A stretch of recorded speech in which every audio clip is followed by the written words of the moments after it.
Hello friends, कैसे हो आप सब। आई होप आप अच्छे ही होंगे। इस क्लास में फिजिक्स के 25 क्वेश्चन करेंगे जो डिफेंस के हर एक एग्ज़ाम में पूछे गए हैं। चलते हैं एक मोटिवेशन के साथ। बेइज्जती का जवाब इतने इज्जत के साथ दीजिए कि सामने वाला भी शर्मिंदा हो जाए। बिना टाइम वेस्ट किए चलते हैं क्वेश्चन की ओर। देखते हैं पहला क्वेश्चन। पदार्थ की तीनों अवस्थाओं में प्रत्यास्था गुणांक हो सकता है। यंग प्रत्यास्था गुणांक, आयतन प्रत्यास्था गुणांक, दृढ़ता गुणांक, पॉइसन निष्पत्ति।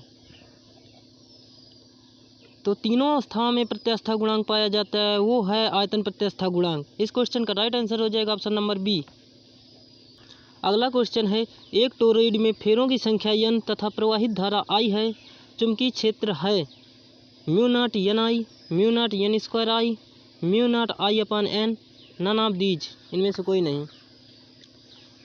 तो टोरॉइड में चुंबकीय क्षेत्र होता है B बराबर होता है μ0 n I। इस क्वेश्चन का राइट आंसर हो जाएगा option number B A, μ0 n I। अगला क्वेश्चन है, किस युग्म की विमाएं समान हैं। कार्य तथा शक्ति, घन तथा अपेक्षिक घनत्व, संवेग तथा आवेग, प्रतिबल तथा विकृत। इस क्वेश्चन का जवाब आप सभी लोग कमेंट करेंगे। अगला क्वेश्चन है, कण की गति के द्रव्यमान का सर्वोत्तम परिभाषा दी जाती है। उसके संवेग द्वारा, उसकी गति द्वारा, गतिज ऊर्जा द्वारा, उसके त्वरण द्वारा, उसके वेग तथा विस्थापन द्वारा। तो द्रव्यमान की परिभाषा दी जाती है उसके द्रव्यमान द्वारा, उसके संवेग द्वारा। इस क्वेश्चन का राइट आंसर हो जाएगा ऑप्शन नंबर ए, संवेग द्वारा। अगला क्वेश्चन है, तनी हुई रबड़ में होती है बढ़ी हुई गतिज ऊर्जा, बढ़ी हुई स्थितिज ऊर्जा, घटी हुई गतिज ऊर्जा, घटी हुई स्थितिज ऊर्जा। तो तनी हुई रबड़ में होती है बढ़ी हुई स्थितिज ऊर्जा। इस क्वेश्चन का राइट आंसर हो जाएगा ऑप्शन नंबर बी। अगला क्वेश्चन है, लेंज के नियम का उपयोग होता है स्थित विद्युत क्षेत्र में, विद्युत में, लेंस में, विद्युत चुंबकीय प्रेरण में, सिनेमा स्लाइडों में। तो लेंज का नियम उपयोग होता है विद्युत चुंबकीय प्रेरण में।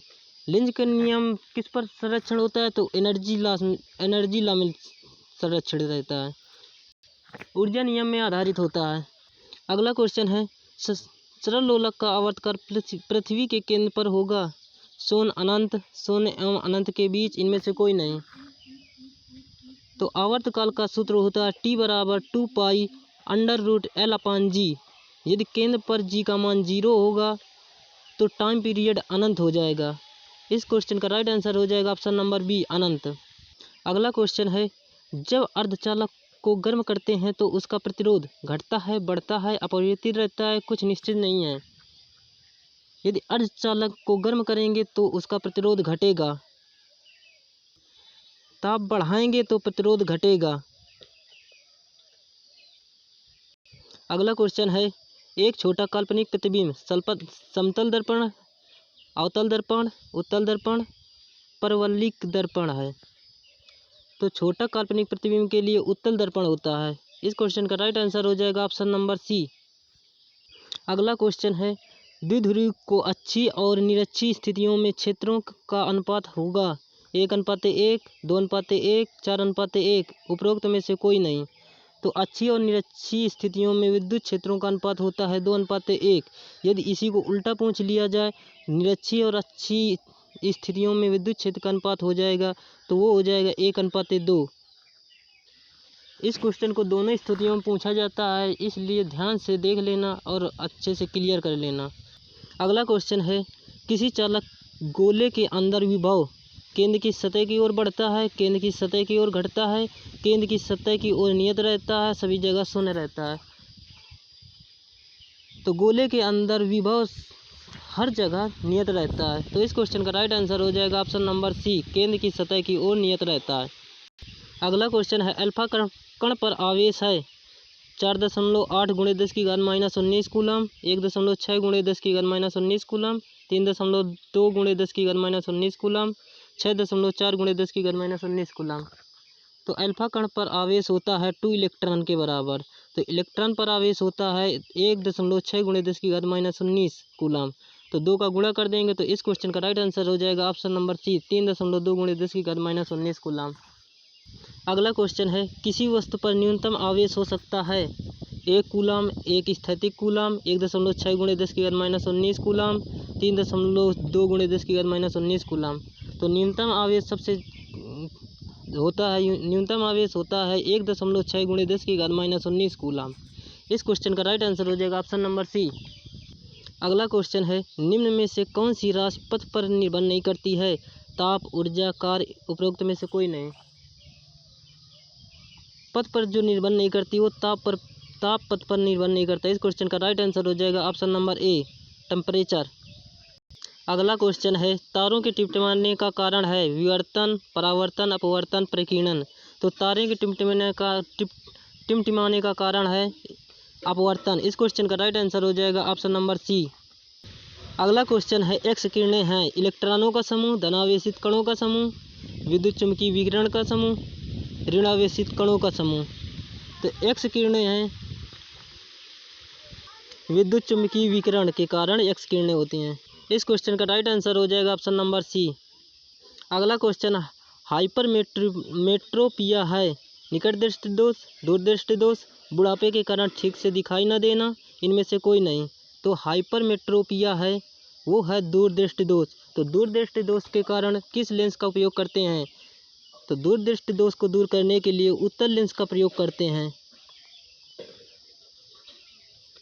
अगला क्वेश्चन है, पीएन संधि डायोड का उपयोग किया जाता है आवर्धन में, ऋजुकरण के लिए, दोलित्र के लिए, मॉड्यूलेशन के लिए। तो पीएन संधि डायोड का उपयोग किया जाता है ऋजुकरण के लिए। इस क्वेश्चन का राइट आंसर हो जाएगा ऑप्शन नंबर बी। अगला क्वेश्चन है, एक्स किरणों की प्रकृति समान है बीटा किरणों के बराबर, गामा किरणों के बराबर, डी ब्रोगली तरंगों के बराबर, कैथोड किरणों के बराबर। तो एक्स किरणों की प्रकृति समान होती है गामा किरणों के लिए। इस क्वेश्चन का राइट आंसर है ऑप्शन नंबर बी। अगला क्वेश्चन है, परमाणु बम का विस्फोट निम्न के कारण होता है। अगला क्वेश्चन है, परमाणु बम विस्फोट निम्न के कारण होता है नाभिकीय विखंडन, नाभिकीय संलयन, प्रकीर्णन, तापीय उत्सर्जन।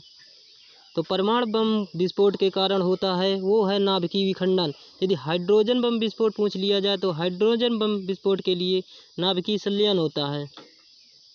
ये दोनों क्वेश्चन एग्जाम में पूछे गए हैं और अच्छे से ध्यान रखना। अगला क्वेश्चन है, सूर्योदय से ठीक पहले सूर्य के दिखाई देने का कारण है प्रकाश का परावर्तन, प्रकाश का अपवर्तन, प्रकाश का प्रकीर्णन, बैंड अवशोषण स्पेक्ट्रम। तो सूर्य के ठीक पहले सूर्य के दिखाई देने का कारण है प्रकाश का अपवर्तन। इस क्वेश्चन का राइट आंसर है ऑप्शन नंबर बी। अगला क्वेश्चन है, एक एएमयू के तुल्य द्रव्यमान तथा ऊर्जा क्रमशः हैं।